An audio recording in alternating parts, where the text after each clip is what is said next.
From across the state have gone spoon to spoon in the coveted Vanilla Slice triumph.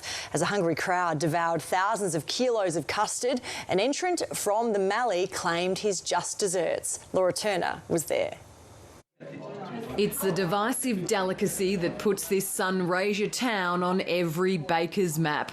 The annual Vanilla Slice triumph that gets all the sweet tooths in a flap. Some say the wobbling treat has the consistency of snot, but it still attracts thousands to see which baker's hot and who's not. It could be burnt pastry, could be just the overall not a very good flavour. The legend was born back in 1998 when the then Premier Jeff Kennett made a declaration about the slice on his plate. How fantastic! Look at that.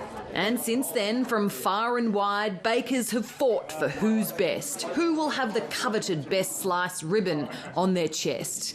We asked the mob for opinion on who should be the winner. Oh, the custard is where it's at. It's the pastry usually, that crunchy bit.